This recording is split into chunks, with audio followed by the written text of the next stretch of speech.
right, so I think it is time to get started. I'm so grateful for everyone who has joined us today for this discussion beyond the curriculum with ASF, American Sephardi Federation Young Leaders, and our two speakers, Isaac de Castro and Blake Flayton. So for those of you who don't know me, I'll do a quick intro on myself. I'm Lauren Gibli. I'm the president of American Sephardi Federation Young Leadership Group. We're a group of young professionals that are dedicated to preserving, promoting, and celebrating the rich mosaic life of Sephardic and Mizrahi Jews. And this is really our focus. And one of the ways we stay engaged on topics that are important to us are Zoom meetings and these type of times. And we're really happy to be having this conversation about the California Ethnic Studies model curriculum, which has really driven a lot of discussion. So without further ado, I'm just going to introduce one of the speakers, Isaac de Castro, who's going to be leading this discussion today. Isaac is a spirited young entrepreneur, really well noted for his Jewish activism, especially on college campuses. He's been listed among the top 40 Latin American pro-Israel advocate leaders. He has a mixed background, Ashkenazi and Sephardi, and is from Panama. He's the founder of Jewish on Campus, a Jewish advocacy NGO, and also the co-host of a podcast, Jewish Identity Crisis. He's an architecture major at Cornell and very active in social media, and he's really been helpful to the ASF with our digital activism as well. So Isaac, thank you so much for being with us and for leading this discussion. Thank you so much, Lauren.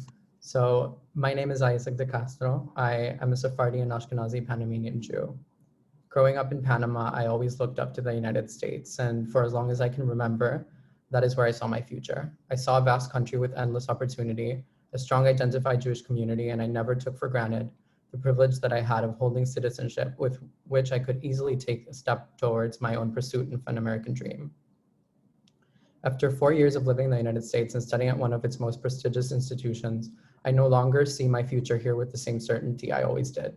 This summer, I became involved in advocacy for Jewish students to address the rise of anti-Semitism on college campuses in all of its manifestations, whether from the right or the left, but surely where it is most commonly showing up in progressive spaces disguised as social justice. Along with my colleagues, I've collected thousands of anonymous stories of Jew hatred from students in institutions of higher learning across the nation. The anti-Semitism we're seeing is insidious, persistent, and quantifiably dangerous. It is not the anti-Semitism coming from lone actors that I'm most scared of, not the swastikas drawn on the snow, not the incidents that are easily spotted and denounced. It is the anti-Semitism propagated and encouraged by professors, by campus groups, by student governments, and tossed aside by administrations. It is the anti-Semitism that masks itself as academic freedom or hides behind freedom of speech. The one which vulnerable students are internalizing and accepting, the one which has left Jewish students feeling silenced and outcast, the one which politicians and activists are supporting, the one that is allowed to thrive and has now inevitably seeped into our lower education system with California's critical ethnic studies curriculum model. College campus anti-Semitism has become a hot topic, but one so many wrongfully isolate. The push for a critical ethnic studies curriculum is a consequence of this natural ending point to a toxic cycle forming. It is all part of the growing movements in American society attacking the pluralism and foundational values this country was created on the basis of. The fact that we are all created equal and our worth is not placed on limiting racial hierarchies. We know the consequences of forcing people into these fallacies, which is why it is so disappointing to see that many of us are not only allowing it, but applying the same logic from within our community. The fact that we have accepted being the only ones in this curriculum who are called privileged. The fact that we have accepted historical inaccuracies to further division in our community. The fact that we have accepted being defined by our oppression. We are not. It is no coincidence that American Sephardi Federation's Young Leaders is hosting this event. Last month, I sent a letter to ASF's board of directors asking them to take a stand. I am proud that they did, as they have been one of the only Jewish institutions with the integrity and courage to do so. Curriculum writers want us to believe that they are doing this on behalf of the greater Sephardi community for our own good. I'm here today to say not in my name. a message I hope the rest of us will soon echo. I am a proud Sephardi man, but before that and anything else, I am a proud Jew. I refuse my Sephardi family to be categorized differently than my Ashkenazi family, as they are intrinsically connected. I refuse to accept our long history being erased for someone else's agenda, whether that is the Sephardi experience in the Holocaust or Ashkenazi pogroms and immigration. I refuse to leave out Orthodox Jews from the conversation, as they are the primary targets of religious hate crimes in this country. I could sit here for hours and talk about the issues that this curriculum poses in the Jewish section alone, but I have decided to not do that. The problem this curriculum presents is a much larger one, as New York and Connecticut accept bills similar to California's, and as college graduates who have internalized these ideologies infiltrate the workforce. Millions of children face potential indoctrination. Thousands of young adults have already fallen victim. The United States bears the scars of our global society's problem of Jew hatred, but contrary to what others want you to believe, this country is not institutionally anti-Semitic at its core, at least not specifically. Sephardi Jews were the first Jewish immigrants to this country, founding important congregations like Jeshuat Israel in Newport, Rhode Island, where George Washington asserted, "May the children of the stock of Abraham who dwell in this land continue to merit and enjoy the goodwill of the other inhabitants." The great Emma Lazarus, emphasizing her hope for liberties in this land in her poem In Exile, freedom to love the law that Moses brought, to sing the songs of David and to think, the thoughts of Gabriel to Spinoza taught, freedom to dig the common earth, to drink the universal air. Perhaps you disagree with my premise of this country being about equality and liberty at its core, that it has never been specifically anti-Jewish, and that is a debate I do not intend on invalidating. Perhaps you believe Lazarus and Washington to have been naive and their aspirations implausible. I grapple with that too, but that does not justify flipping the script to the point of no return as critical ethnic studies does. It does not make what they fought for irrelevant or impossible. It is something we must still strive for. No matter where you stand on that, the effect of the curriculum under this premise will be the same and threatens to normalize anti-Semitism for an entire generation. To those who are still defending the curriculum, I ask for honesty. I ask you stop defending this is being done on behalf of the greater Sephardi community or even on behalf of the Jewish community. I ask that certain organizations acknowledge they do not hold a monopoly on Sephardic views. I ask that you let go of the opportunism of making this about sectarianism by attempting to write imbalances between subgroups and instrumentalizing Sephardim in a situation that necessitates unity more than anything else. I ask that there be humility in accepting the inaccuracies, imperfection, and unfairness that both Jewish lesson plans present, and hopefully to accept the immorality of the curriculum as a whole. At minimum, you should admit that this is not a closed case. The fact that we are gathered here today to engage in criticism proves that.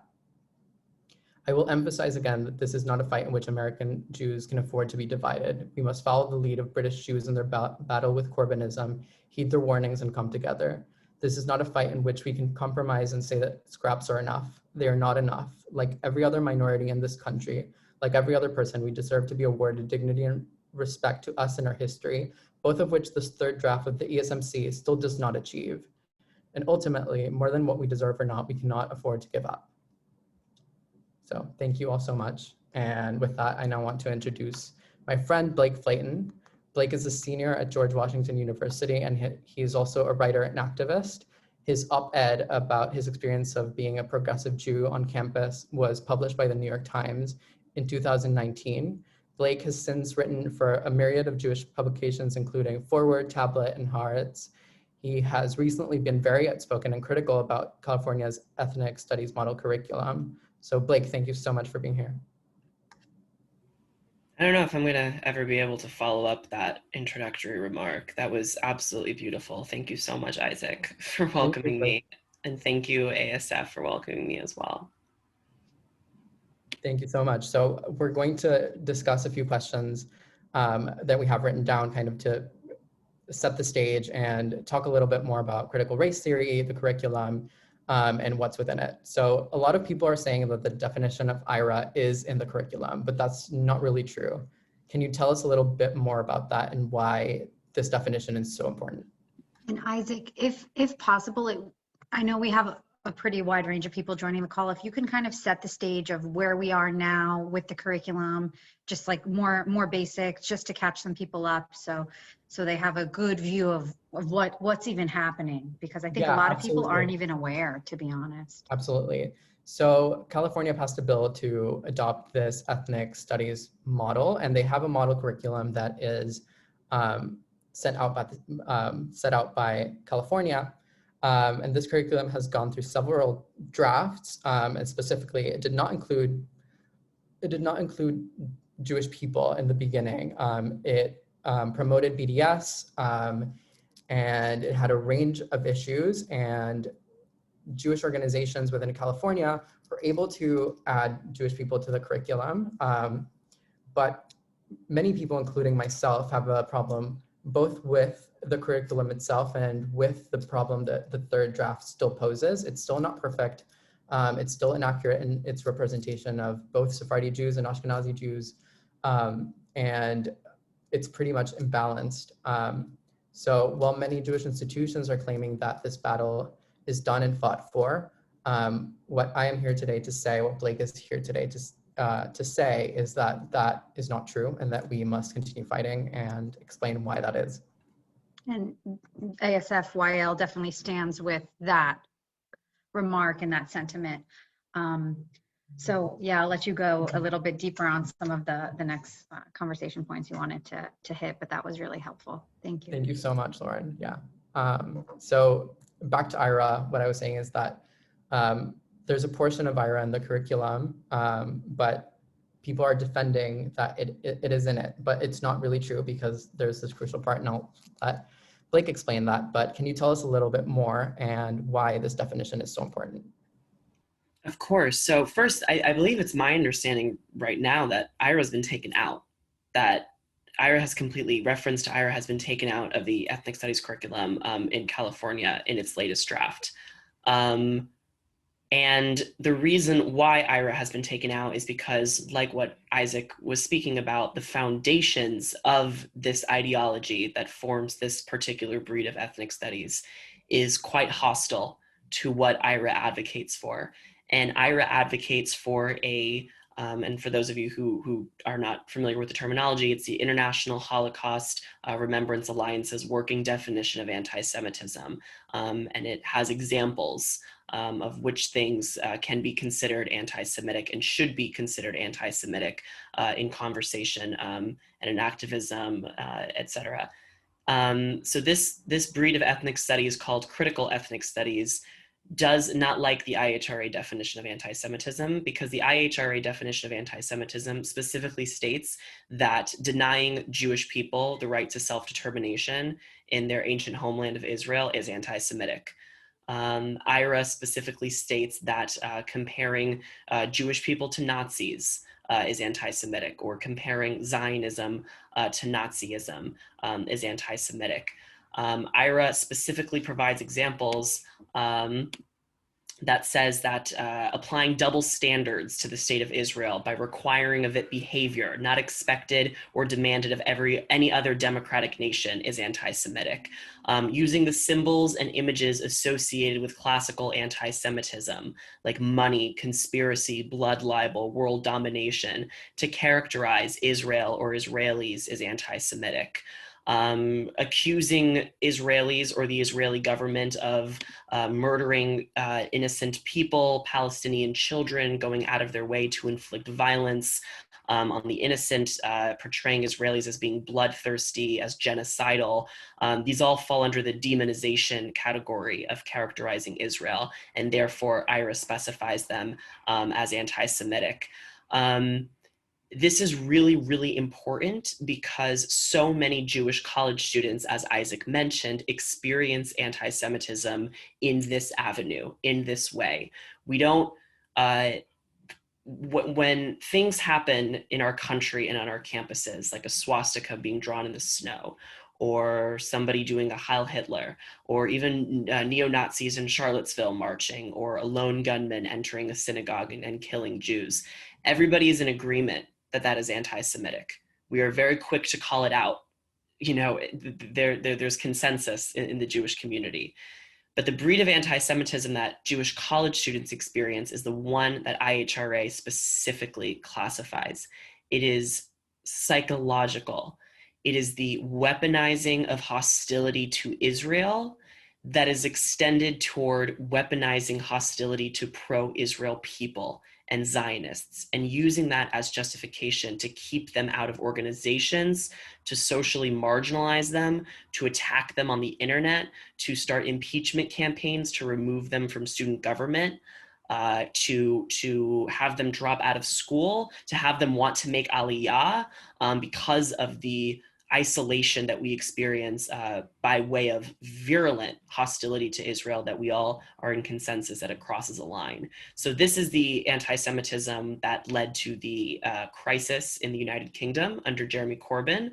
40% of British Jews reported that they strongly considered leaving the country should Jeremy Corbyn have been elected prime minister, because there were so many incidents of quote unquote criticisms of Israel that were absolutely not criticisms, that touched on all of these examples that the IHRA provides. So that's why it is so important to us. That's why it is so, we advocate for it so rigorously and aggressively. But I think we're going to discuss more why and how it has come to be opposed by specific ideologies. Blake, I just want to offer a quick correction. The part of IRA definition does appear in a sample lesson plan, but it's not mandatory.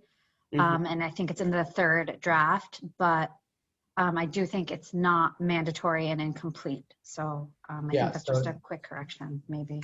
Thank you. The definition is there, but it does not include the examples. So it's just the top part of the definition, which is incomplete, because as Blake was explaining rightfully, these examples are what address the anti-Semitism that we're currently facing on college campuses and that is seeping elsewhere, for sure. So when we're discussing IRA, I kind of take the side of, if the examples aren't there, then really what's the point? We all can mark racism, bigotry, xenophobia as evil, but if we don't have specific characterizations of how they manifest, we really are not getting anything. And I believe that that's intentional in this specific curriculum.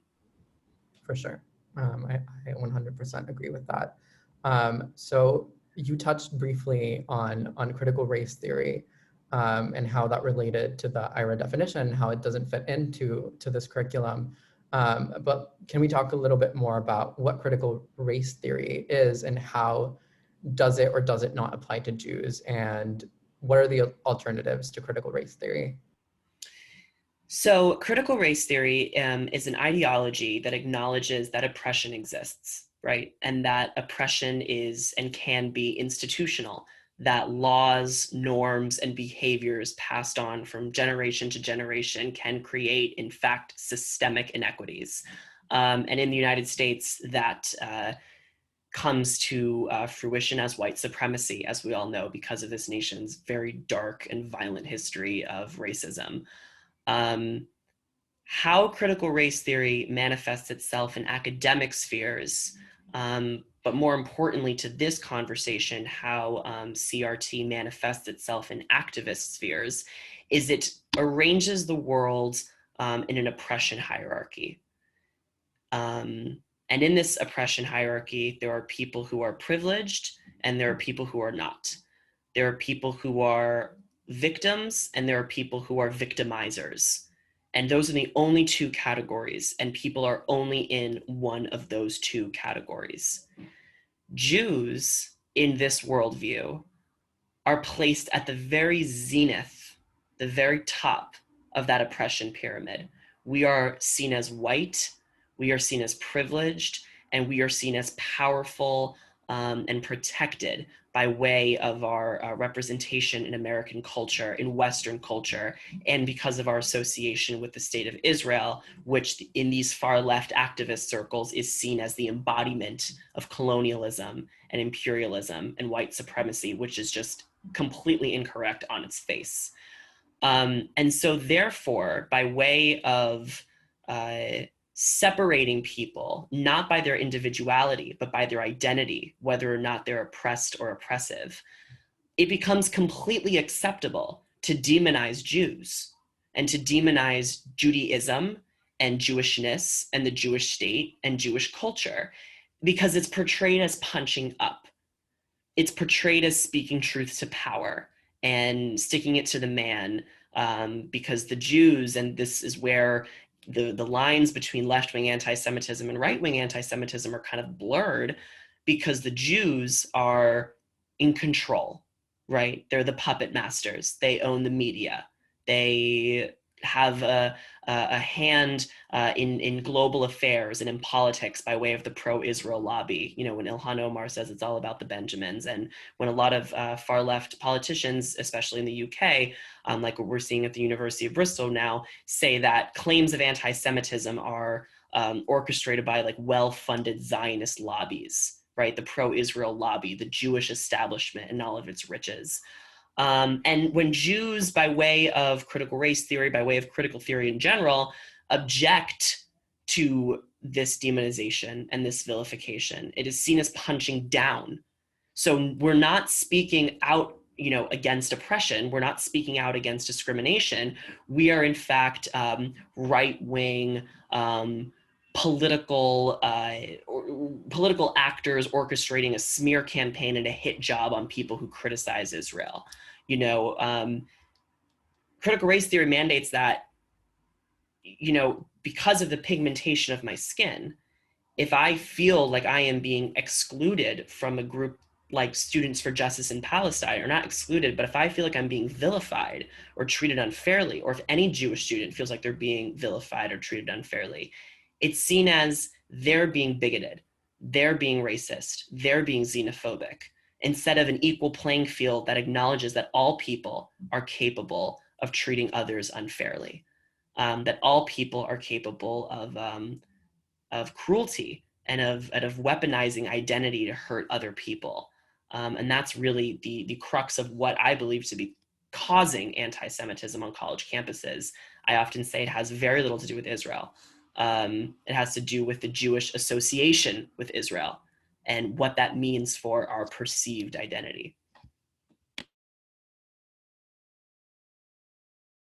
Thank you so much. So another question, and related to this one, is that one of the underlying issues in the curriculum is the way it's divided Jewish people into conflicting identities. And why do you think that division is, and how has that come to be? And I'm happy to comment on this as well after. Yeah, please do. Isaac and I talk a lot about this specific question. You know, I think that because of CRT and because of social justice and the movements that, you know, fall under social justice, there exists this kind of compulsion to separate everybody, as I said, between the privileged and powerful and the oppressed and victimized.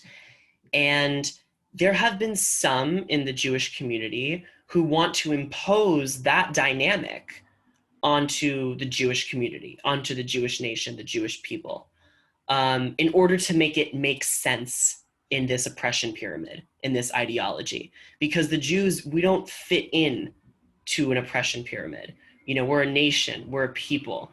We have different cultures, different diasporic communities. Our history is complex. It's not a, you know, we don't have a straight line between who treated who unfairly, you know, who was treated worse by non-Jews. It just doesn't work.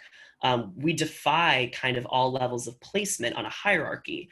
And so I think the want to pin members of the Jewish community against each other by where their family was in the diaspora, or the pigmentation of their skin, or you know, if they're in Israel, if they're not in Israel, when and when they were refugees, where they were refugees from, all of the things that used to unite us as a people are now being used to divide us in order to, as an attempt to fit in to an ideology that we can't fit in on any day. And so, yeah, Isaac, definitely speak on this. Yeah, I mean, I totally agree. And I'm very, very thankful of American Sephardi Federation, ASF young leaders as well, for giving us a platform to speak on this, and specifically this, because I think that it's doing more bad than good. And I think it's very much misleading in saying that there is specific anti-Semitism for different groups within the United States, or the fact that certain groups experience anti-Semitism at different levels, which is just factually untrue. And the fact that this is all being put together in our name of the Sephardi community, the greater Sephardi community, and saying that this is being done for our own good and to right wrongs that have been occurring within the Jewish community of certain balances. But I think it's completely wrong to do this in a curriculum that is not, first of all, not just for Jewish people. This is for California. This is not the place to put out intra-communal issues, but as well the fact of causing division and exacerbating it, which is just completely based on falsehoods, in my belief, and trying to fit ourselves within the critical race theory framework, which really does not function. So yeah, and like, as I was mentioning, the other question that I have written down is if it's not a good idea to center Mizrahi and Sephardi stories, which are often neglected, and I'm happy to answer this.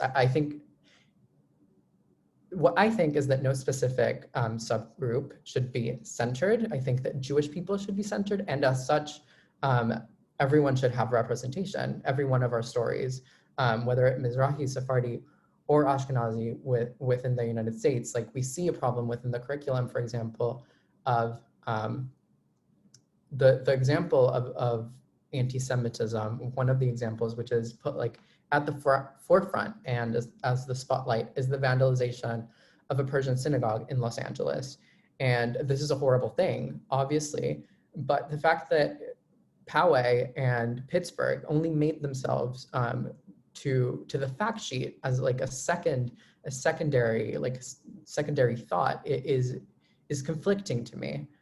We shouldn't be putting one over the other. And of course, Mizrahi and Sephardi history are extremely important. They're extremely important to be represented and understood by Jewish people and by not Jewish people as part of the Jewish tapestry. And as a Sephardi person, I am extremely passionate about this. But I think the way that this has been gone about is just done incorrectly. It shouldn't be just done for the sake of doing so.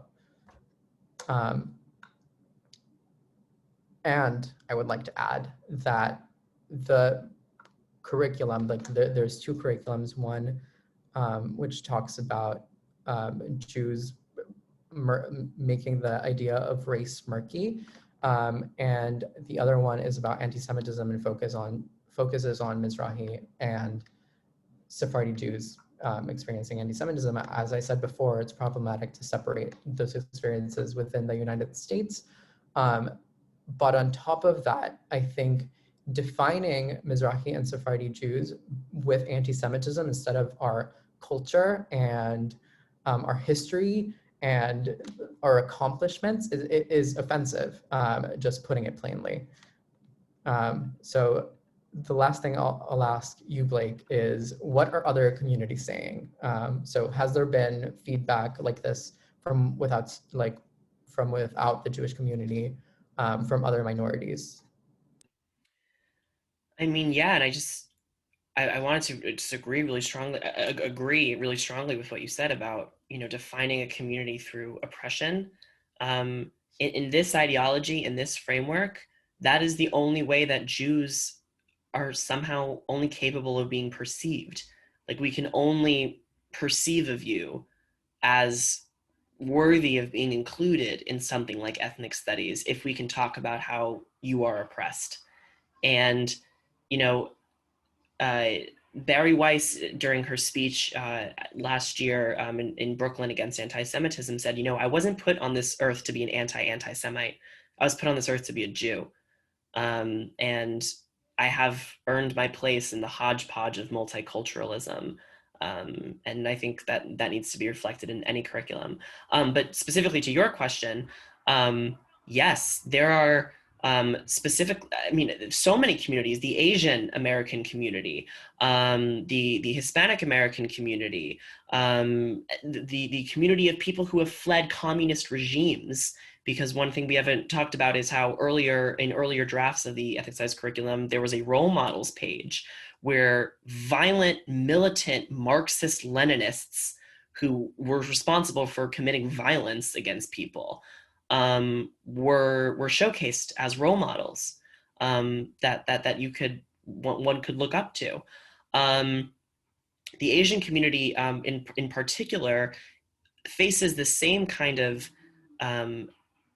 offense as the Jewish community, in which we are defined, or the Ashkenazi Jewish community, in which we are defined as our proximity to whiteness, as our proximity to power, as our proximity to privilege, rather than our own people with our own culture in our own right, with our own history, to show for. That is a really dangerous ideology, and it's a really dangerous characterization, and it leads to violence and hatred against Asian people, as we have seen on the rise in the last few weeks. And it also pertains to children of families who are mixed race, who have, a Black mother or a white father, or vice versa, or whatever, because they learn in school, and this is something that is broader than the ethnic studies curriculum just in California, but it's kind of a trend at elite private schools and everywhere in the country, of teaching children that the amount of melanin in your skin makes you either dominant or submissive, or oppressed or oppressive. And so kids come home to their parents, who have mixed backgrounds, and they say, well, what does that make me? How do I fit into all of this? How do I fit into this rigid power dynamic ideology? And so it affects all communities, especially there was a story of a Hispanic man a couple weeks ago who said, I want my people to be defined, by our greatness, by our contribution to this country, by, the work that my community has done to build institutions in this country, not by my either proximity to power or my proximity to oppression that fits me into a international power dynamic that mandates that I should not judge one based on the color of their on the content of their character, but on the color of their skin. So this is not a right-wing, a left-wing issue. This is a completely nonpartisan issue. This transcends all identities, racial, ethnic, religion, you name it. It's about treating people as individuals in their own right, and acknowledging the greatness of multiculturalism, right? And so one thing that really stood out to me is this was in a column that came out, I believe, this morning by Brett Stevens. He said, it shouldn't be like this. Public education is supposed to create a sense of common citizenship while cultivating the habits of independent thinking. This is a curriculum that magnifies differences, but encourages tribal loyalties and advances ideological groupthink. We shouldn't be teaching other people to resent each other because of the inequities that exist. We should be teaching people the skills to remove those inequities and see each other as human and individuals above all else.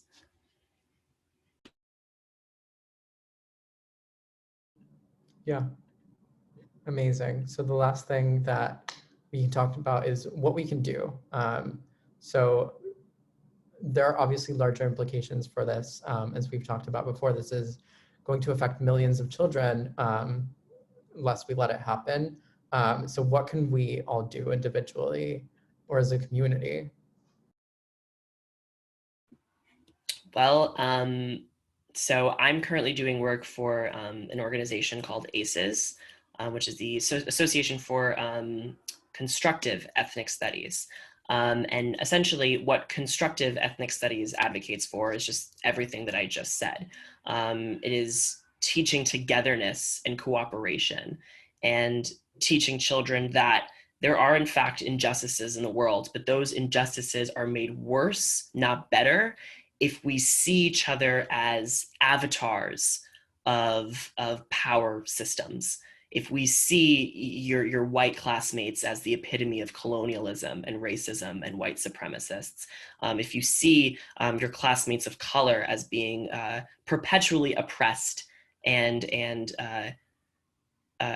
left out and marginalized. And that's where things like racial affinity groups come into, where people are literally separating people in schools based on the color of their skin or their ethnicity. That's where things like books are taught in curriculums that, again, exacerbate this problem of putting everything on a pyramid and advocating for teaching your classmates based on where they fit on that pyramid rather than your classmates. And so constructive ethnic studies is celebrating all cultures, acknowledging the mosaic and the beauty of the American spirit, which Isaac was talking about earlier, of all people contributing equally to a society, and respecting people, not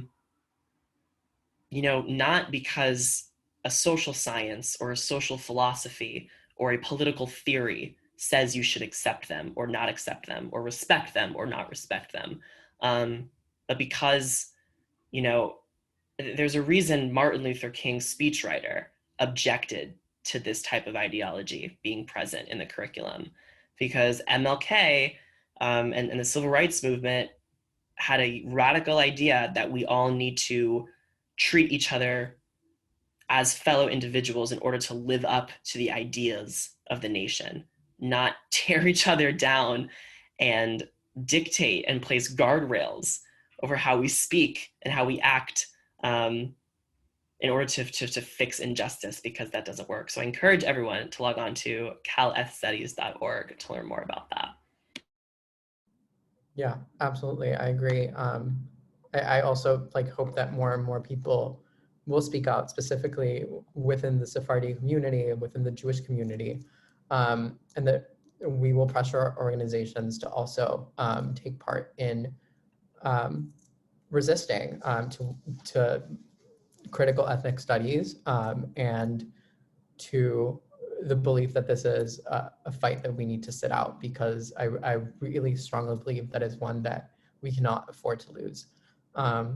So with that, I really want to thank Blake for being here. Thank you so much. Thank you, Lauren and ASF Young Leaders, so much for hosting this and for the support that you've given me and young activists who are opposing this curriculum.